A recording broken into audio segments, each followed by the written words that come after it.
तुम लोगों ने देखा, it is directly related to the Indian constitution.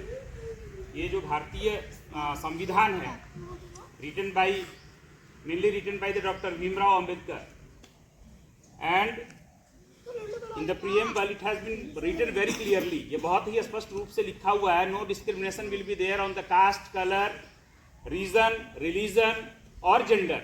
किसी भी व्यक्ति को उसके रंग के आधार पे, उसके रहने के क्षेत्र के आधार पे, उसके जात के आधार पे, उसके धर्म के आधार पे कोई डिस्क्रिमिनेशन नहीं होना चाहिए, यानी कोई भेदभाव नहीं होना चाहिए। और चाहे लड़का हो या लड़की हो, पुरुष हो या महिला हो, कानून सबके लिए बराबर है और सबको आगे बढ़ने का अवसर प्रदान करता है। सबके अंदर एक समता की भावना को डेवलप करता है। दूसरी चीज, जो समाज में तमाम बुराइयां फैली हुई थी, जो कुरीतियां थी, अब धीरे धीरे काफी चीजें उसमें बदलाव, जैसे एक तो दहेज की बात है, बच्चियों के एजुकेशन की बात है। अभी 15 साल 20 साल पहले तक जो गर्ल चाइल्ड थी, जो बच्चियां हमारे घरों में पैदा होती थी, उन पे जो एजुकेशन के लिए जो एक्सपेंडिचर था in the comparison of the boys, ये बिल्कुल 10% भी नहीं था।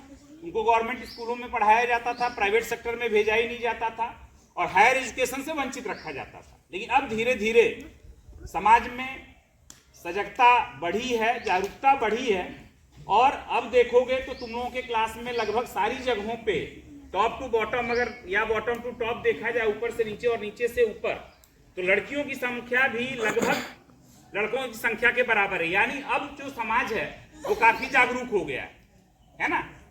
तो इन चीजों के बारे में हमें भी कॉशियस होना है कि आज तुम धीरे धीरे नौजवान हो रहे हो, 5 साल 7 साल 10 साल बाद शादी होगी, एक परिवार की जिम्मेदारी तुम्हारे ऊपर भी आएगी। तो ये बहुत सारे कारण हैं। जब हम घर से बाहर निकलते हैं, पढ़ने जाते हैं, तो यही संविधान, और जैसा कि इन लोगों ने बताया कि संविधान क्या, तो संविधान एक कानून की किताब है और जिसको पूरे देश में पूजा जाता है, पूरे देश में पूजा जाता है और देश उसी से चलता है। और इसीलिए संविधान की आवश्यकता पड़ी, जिसके लिए हम लोग रिपब्लिक डे सेलिब्रेट करते हैं। And 26 January 1950 it was implemented in India, है ना। तो ये 26 जनवरी 1950 को जो लागू किया गया, उसकी आवश्यकता इसीलिए पड़ी कि देश जब हमारा आजाद हो गया, हम देश को चलाएंगे कैसे। भाई, एक ऊपर का मालिक हट गया जो ब्रिटिश थे, मालिक यहाँ के लोग बन गए, लेकिन चलाएंगे कैसे, कौन सा कानून होगा, किसका पावर क्या होगा, घर का मालिक कौन होगा, कैसे वो दूसरों से काम करवाएगा, कौन सा काम कोई करेगा तो उससे कौन सा इनाम मिलेगा, कौन सा काम करेगा तो उसको जेल की सजा होगी।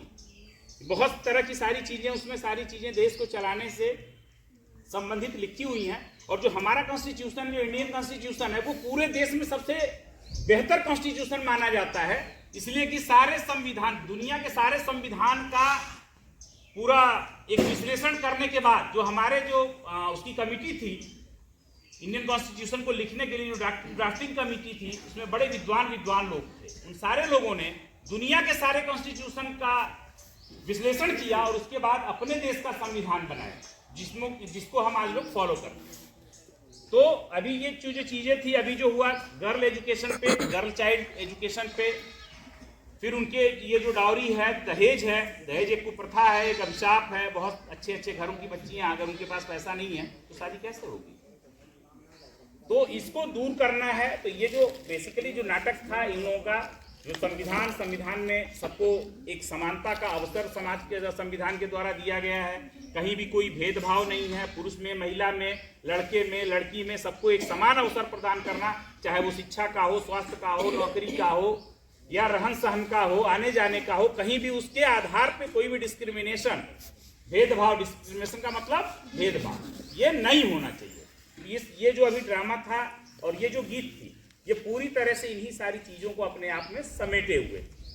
और ये जो हमारी मदर टंग है भोजपुरी, जिसमें हम बोलते हैं, उसमें इसलिए है कि सब लोग आसानी से समझ जाए, है ना। बहुत सारे शब्द ऐसे होते हैं जिनको अगर शायद हम शुद्ध हिंदी में बोलें तो बच्चे नहीं समझ पाते हैं। तो इसलिए इन लोगों ने जो बनाया है वो उसके लिए बनाया है कि छोटे से छोटे बच्चे भी उसको समझ लें। आगे बात समझ में नहीं। ये अभी जो ड्रामा था, इसका पूरा समरी क्या है, पता चल गया ना? तो 3 4 5 ही फिर से मैं रिपीट कर दे रहा हूँ। No discrimination on the basis, मतलब कोई भी भेदभाव किस आधार पे? Caste, colour, region, religion, gender, रंग के आधार पर, कोई गोरा हो काला हो, ऐसा नहीं है कि उस गोरे को एडमिशन मिलेगा काले को नहीं मिलेगा, होगा ऐसा? हम केरला के हों या बिहार के हों या उत्तर प्रदेश के हों, हमारा अधिकार बराबर। हम हिंदू हों, मुस्लिम हों, सिख हों, ईसाई हों, किसी भी धर्म के हों, किसी भी संप्रदाय के हों, हमारा संविधान ये कहता है कि सबका अधिकार बराबर है ना। तो यही सारी चीजें हैं। तो just always keep this things in your mind. Okay, thank you.